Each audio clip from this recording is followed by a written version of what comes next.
नमस्कार. Start and restart MPSC या YouTube चॅनलवरती तुमच्या सर्वांचं स्वागत आहे. या यूट्यूब चॅनलवरचा हा पहिला व्हिडिओ असल्यामुळे मी सुरुवातीला माझी ओळख करून देते आणि त्यानंतर आपण एक जनरल डिस्कशन घेऊयात. माझं नाव अश्विनी. मी आत्ता ग्रामपंचायत अधिकारी कोकण विभाग इथे जॉईन आहे. एक अराऊंड 1.5 वर्ष झाले मी आत्ता इथे जॉईन आहे आणि मी 2021 पासून MPSC प्रिपरेशन करते आहे. 2022मध्ये आणि 2024मध्ये दोन्ही वेळेस ॲग्रीमेन्सला मी होते. त्यानंतर राज्यसेवा 2024ची मेन्स मी दिली. थोड्या मार्काने माझी ती क्लिअर नाही झाली आणि त्याच्यानंतर मी सरळ सेवा दिला. त्याच्यामधून आत्ता जी पोस्ट भेटली आहे ती मला सरळ सेवेमधून भेटलेली आहे आणि अजून एका पोस्टवरती माझं सिलेक्शन झालेलं आहे, पण ते पण सरळ सेवेमधूनच झालेलं आहे. तर ते कोणती पोस्ट आहे वगैरे मी ते नंतर सांगेन, आता काय एवढं ते इम्पॉर्टंट नाही आहे. त्यानंतर हे यूट्यूब चॅनल काढायचं रिझन काय आहे किंवा मी का यूट्यूब चॅनल काढला. यूट्यूबला नंबर ऑफ टीचर्स आहेत ज्यांचे यूट्यूबला व्हिडिओ फ्री ऑफ कॉस्ट आहेत. त्यानंतर खूप सारे मार्गदर्शक आहेत जे ऑफिसर आहेत, त्यांनी स्वतःचे यूट्यूब चॅनल काढून तुम्हाला मार्गदर्शन केलेलं आहे. तरी मी का सुरू करते आहे त्याचं एकच रिझन आहे की ज्यावेळेस मी 2021ला सुरुवात केली होती, त्याला आता 4 वर्ष झाले. 4 वर्षापाठीमागं मी जेव्हा सुरुवात केली होती तेव्हा मला फक्त इतकंच होतं की मला गव्हर्नमेंट जॉब हवा आहे, पण तो कसा मिळवायचा, MPSC म्हणजे काय हे मला काहीच माहीत नव्हतं. मला लिटरली बुक लिस्ट म्हणजे काय हे माहीत नव्हतं. स्टँडर्ड बुक लिस्ट कशाला म्हणतात हे माहीत नव्हतं.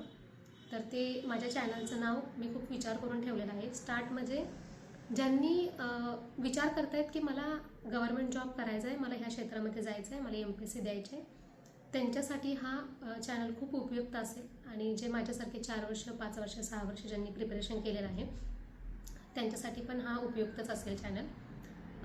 तर आता इन जनरल ह्या चॅनलमध्ये किंवा ह्या यूट्यूबवरती मी काय घेईल किंवा काय कंटेंट असेल जो वेगळा असेल, तर याच्यामध्ये मला सगळ्यात पहिल्यांदा म्हणजे काही मिथ्स आहेत आणि काही ट्रूथ आहेत जे मला सर्वांना सांगायचे आहेत. ते मग त्यातमधले सर्वात पहिलं म्हणजे बुक लिस्ट हे तुम्हाला कुठेही अवेलेबल होईल, बट मी स्वतः काय वाचलेलं, त्यानंतर जे माझे फ्रेंड सर्कलमध्ये आहेत त्यांनी काय यूज केलेलं आणि त्यांना काय उपयोगी पडले मी हे तुम्हाला सांगेन. आणि त्याच्यानंतर तुम्ही काय करायला हवं, तुम्ही काय करू नये हे पण सांगेन. कारण जसं मला सक्सेस भेटलं तसं मला फेल्युअर पण भेटलं, त्यामुळे दोन्ही गोष्टींचा अनुभव आहे. आणि त्याच्यानंतर सगळ्यात महत्त्वाचं म्हणजे ज्यावेळेस मी 2021ला टॉपर्स यूट्यूबला मी खूप पाहिजे आणि टॉपर्स बोलायचे की डिस्कशन करा, आम्ही डिस्कशन करायचो. मला वाटायचं डिस्कशन म्हणजे काय, डिस्कशन कसं करतात, बरं डिस्कशन असतं तरी काय, आणि ते काय बोलायचं तिथे जाऊन किंवा मुलं काय बोलत असतील. आणि मी गॅरंटीनं सांगते अजून 90% मुलांना डिस्कशन म्हणजे काय माहीत नसेल किंवा ते कसं करतात माहीत नाही. फक्त टॉपर्स लोक सांगतात की डिस्कशन करा, पण ते कसं करा हे कोणी सांगत नाही. तर डिस्कशन कसं करतात, डिस्कशन कसं करायचं असतं किंवा टॉपर लोक कसे करतात, किंवा आता MPसाठी पुण्यामध्ये मुलं भरपूर अभ्यास करतात, पुण्यामधली मुलं काय करतात, अभ्यासाचं रेग्युलर शेड्यूल कसं असलं पाहिजे. त्याच्यानंतर दुसरी महत्त्वाची गोष्ट म्हणजे जी मुलांना खूप चुकीच्या पद्धतीनं माहीत आहे ती म्हणजे मुलं म्हणतात, टॉपर्स म्हणतात, शिक्षक म्हणतात की क्वेश्चन पेपर ॲनालिसिस करा. तर मला वाटायचं क्वेश्चन पेपर ॲनालिसिस म्हणजे काय. मला वाटायचं की हां ठीक आहे, क्वेश्चन पेपर घेतला, मी सॉल्व केला, माझा जो क्वेश्चन चुकलेला आहे त्याच्या रिलेटेड मी माहिती गोळा केली, तिथं मेन्शन केली आणि झालं. पण असं नसतं. हे एकदम टोटली रॉंग नाही म्हणता येणार, बट ही एकदम 100% पण खरं नाही आहे. तर पेपरचं ॲनालिसिस कसं असतं. त्याच्यानंतर मुलं म्हणायचे की 50 जर 100 प्रश्न येत असते ना पेपरमध्ये, तर 50 प्रश्नच तुम्हाला सर्वांना येत असतात, 50 प्रश्नावरचे येत नसतात. मग ते जो कट ऑफ लागतो, जे 60 लागतो, 70 येतो, त्या मुलांचा स्कोअर कसा येतो. तर ते त्याच्या पाठीमागं लॉजिक असतं. पेपर किंवा क्वेश्चन टॅकल करण्याच्या काही पद्धती असतात.